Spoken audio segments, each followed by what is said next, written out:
This footnote is about disappointing white men.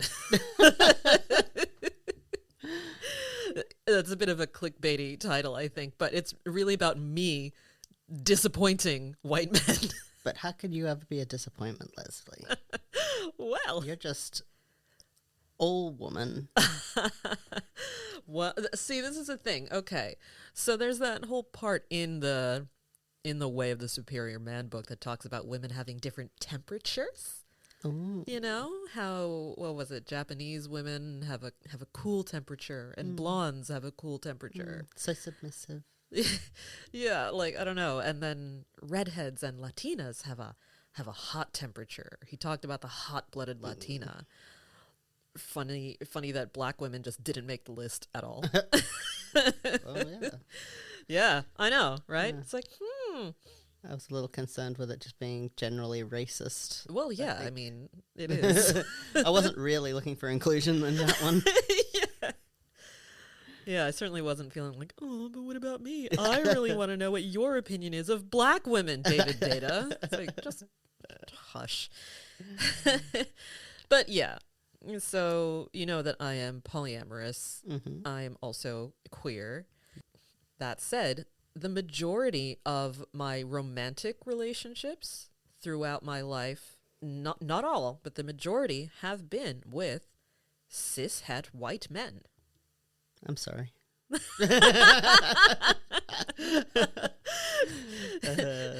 Like, do I look exhausted?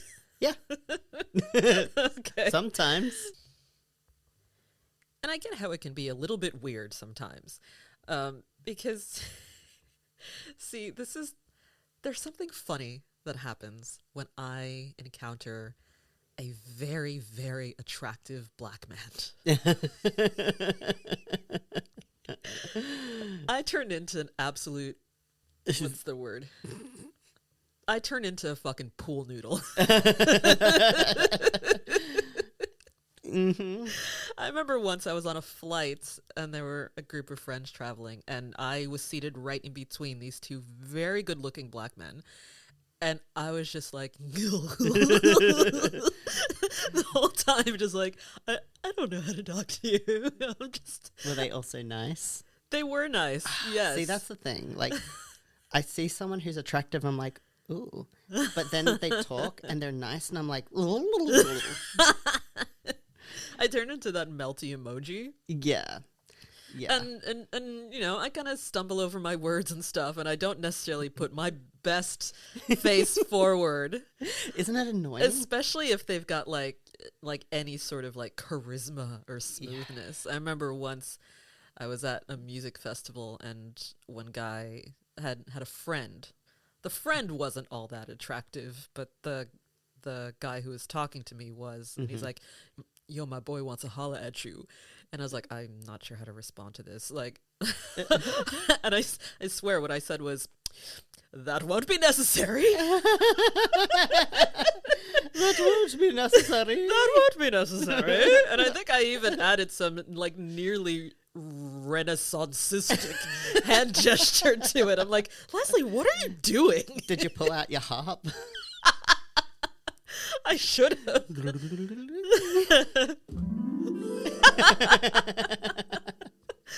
I'm like, I just, oh, there it is again. It's like, I just forget how to speak like a normal person. Mm-hmm. I'm just like, okay, it's still going. Yeah, I get it.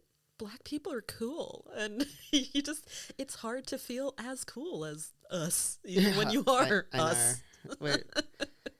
We're just all sitting here being like, oh, fuck. I'm never going to be that cool.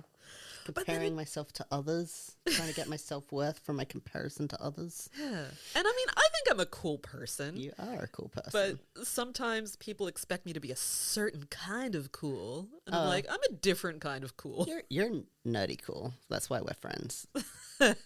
I mean, sorry if you didn't realize that yet. But no, I get that. You're into intellectual pursuits and books.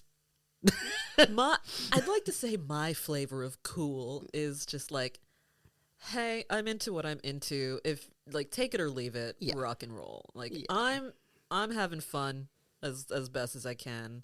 You want to come for the ride? Cool. If not, you can bugger off. That's fine. Surprisingly, very few of us fit into a singular stereotype. It's almost like we have our own thoughts and and interests. Yeah, imagine that. Yeah. Yeah. What's been really funny about that is so often, like if I've just started dating someone, or if I'm on a first date with someone, I've had it happen a number of times where I have felt like I'm just disappointing my dates because they expect me to be one thing that I am very much not. Yeah. Yeah. You know? Like I've like met guys who one of the first things that they'll do is just try to drop all these names of black people they admire. Ooh. And it's like, okay, all right, let's get through this phase of the getting to know you stage. It's like, oh yeah, this person, that person, blah blah blah blah. Almost like they're trying to impress me with their knowledge of black culture. And it's like, hey, like I'm glad that you've got admiration for people who are leaders in the black community. Like it can be really refreshing. But it's when they start quizzing me Okay. that it kind of turns into like do do do do do. Yeah, like a little bit of a nod to like, I'm an ally, like I'm not going to be weird, but then they're being weird, and then It's it like gets awkward. Yeah, it's like if you're gonna rock up to a first date wearing kente cloth or something, it's like, don't think I'm gonna go, ooh, I will do anything for you, sir. Like that's not gonna happen. Yeah, I'd rather someone be themselves. Yeah. But also, I had like, is it worse in Australia compared to America? Do you reckon? Or I would say so. It depends on how you define worse. It's more humorous.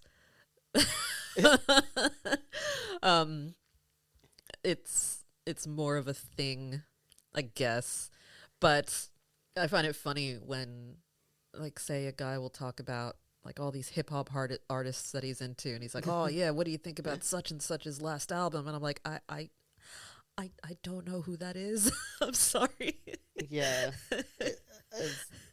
there's so many black folk in America. You're not going to have the same cultural background and know all the same crap. So it's kind of like,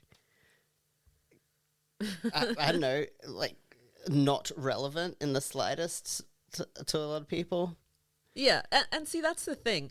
It's this assumption that, like, I'm this archetypal black woman who is, like, representative of all of black culture to someone. And that's why it's kind of funnier in Australia, because there are fewer of us, especially African American women. Yes. Which is a very different culture from, like, other, like, African populations who live here.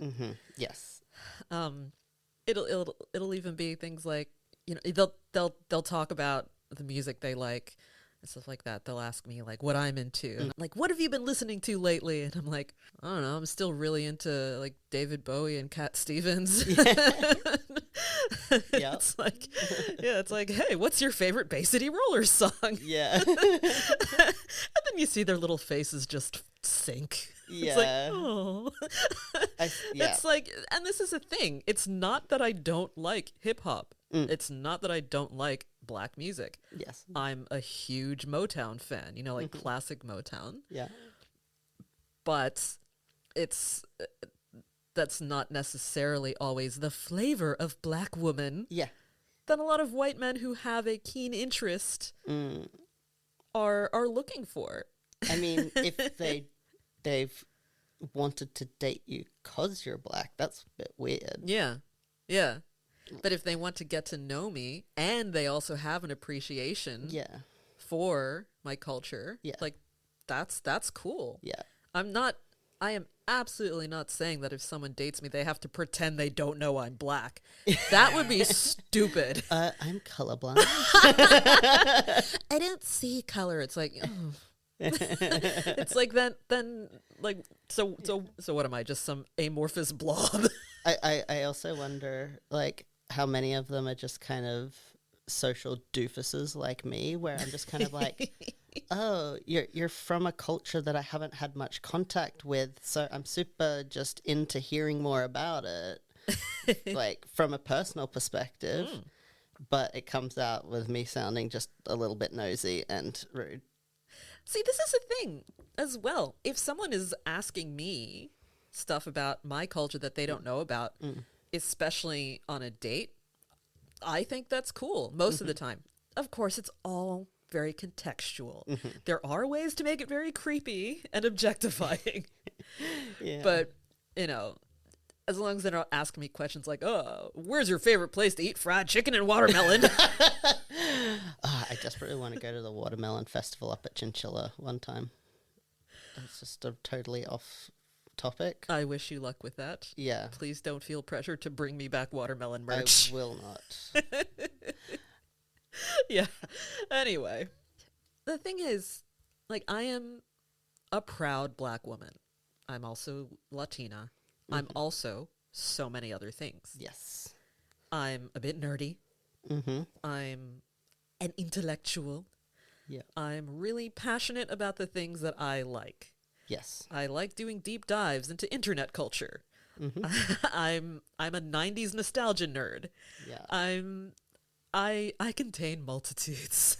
Yes. And I like when people leave room for that exploration. Because if you're white dude or whatever, people aren't going to like come up and be like, tell me about being a white guy.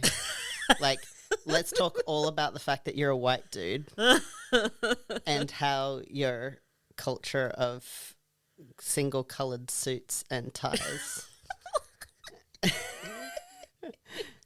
Can we go eat yogurt together? Hey, I love yogurt. I love it. Yeah. Actually, the movement to suits was all about trying to remove individuality and expression from men. Yeah. And consider that a box ticked. Yes. Job well done. Bloody Victorians. Yeah.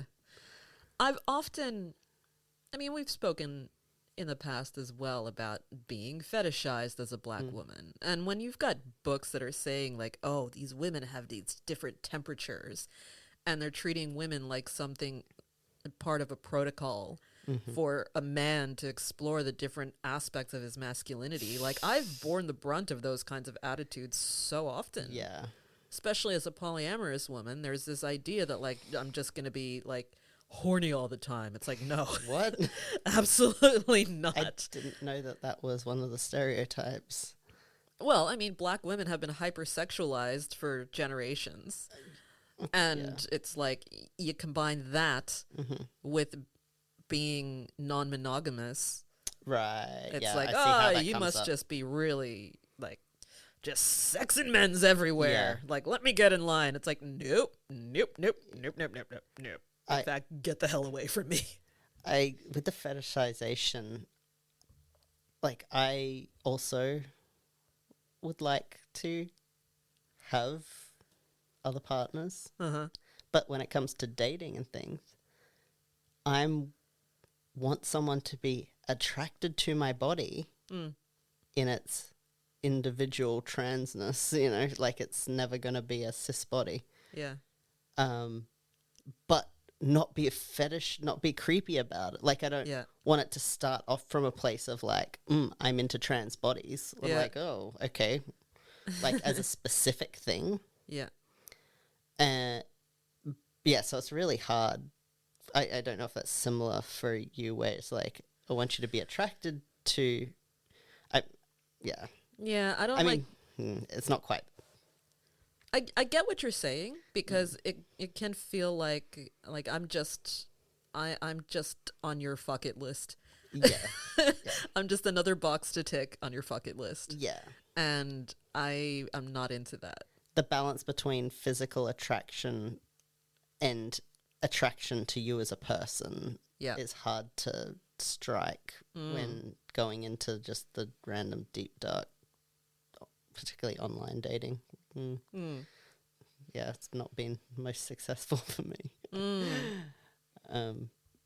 But yeah, there's a little bit, I don't know, difference between a trans body that's like very much like artificial, constructed. It's like quite unusual, whereas being a black woman, like, that's very normal. Like, it's not an unusual thing in the world in general. More so in specific areas. I don't know. It's not a perfect comparison. Yeah, I think it's an illustration of the whole, like, exoticism of bodies that don't necessarily fit the white standard. Yeah. Yeah. Yeah. I mean, you look back into history, you know, the Sarah Bartmans of the world and things like that. Black women have been spectacles, like literal spectacles at times. Like, Yes. Yeah. they used to, they put us in human zoos. Yeah. That's very uncomfortable. Yeah, for the consumption of curious white onlookers. And it can still feel that way a lot of the time when people like kind of approach me with this idea that we're just gonna jump into bed together, and they just want to have done it with a black woman. It's like, no. Yeah. It's absolutely not a thing. Yeah. Yeah. Especially, like, if I've got someone, you know, some sort of milquetoast Magoo with a Kip and LaFonda fantasy. It's just like, convert me. Well, maybe the issue there is the fact that they have no personality. Well, see, this is what I mean. Like, they have nothing to talk to you about that's not just like first obvious thing that they see. Yeah. That's why I liken it to the Kip and LaFonda thing all the time, because it's like, you know, by the end of Napoleon Dynamite, you see Kip, like, wearing these really kind of funny, like, gangsta clothes, like he's been transformed by this statuesque black woman, which it's a comedic device. It's a funny moment. Yeah. But I've often felt like my role is to inject some personality into a guy that I'm just not interested in doing. Yeah. It's like, I want to be with you to make myself feel more interesting and well-rounded and cultured. And I want your warm temperature to affirm my masculinity. It's like, no. I wonder if much of that comes as well from this whole, to be a man, you need to be like this blank slate without emotions, which leads to like being dull as fuck. So they've got no personality because they've been told to be a man, you need to just be this like boring brick. And so then they're like sucking out from, they've become a sponge of trying to like suck it out of other people around them who do have personality or something else going on in their life. I don't know. Maybe I think that could be it for some people. Because for some, like they do take on like quite a big personality, but it feels most authentic when it is something of their own rather than a bunch of dudes chasing each other's tails to outman each other. It's like, come on now. Yeah. Yeah. So my wish for men, the men in my life, the men in the world, is to not measure your manhood against your relationship with women and the kinds of women that you date and the kinds of women that you engage with intimately. It's like, make it about, like, how you engage with community can be a big part of it, but it's not like, you know, when people measure their manhood according to who they're mating with. Yeah. And that's just a slippery slope to nowheresville, man. And I'd also like say don't accept your friend's input on like your woman's personality or I mean there's certain situations where they are friends looking out for someone if there's a problematic person in the picture, but this no, whole don't like lean too heavily like on oh it. you're such a cuck, like oh she's so strong and tells you what to do and this sort of stuff. It's like, or I'm in a relationship where we're two people working towards a common goal. Yeah. Like shut the fuck up. Yeah. It's like she's a woman with her own mind and she speaks her mind and I'm proud of her for it. Yeah, who else would I want to date? Yeah. Frankly. Yeah.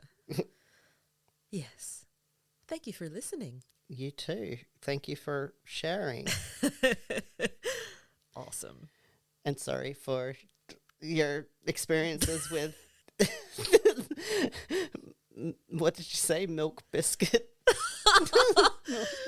Milk toast, I Milk think is what I toast. said. Your milk toast experiences. Yeah. I mean, I will say though, like, I mean, some of the guys that I've engaged with in that way, they've been really lovely. They've just kind of come at this whole Leslie mission from an awkward angle. Hey, it's that maybe those are the mistakes they learned from so they didn't do it to people in the future. Yeah, I'm tired of being that filter. I reckon, like, probably not everyone. I reckon a lot of women have been in that situation. Yeah. Yeah. Too many doofuses. Yeah. Ah, well. They'll learn. Yes.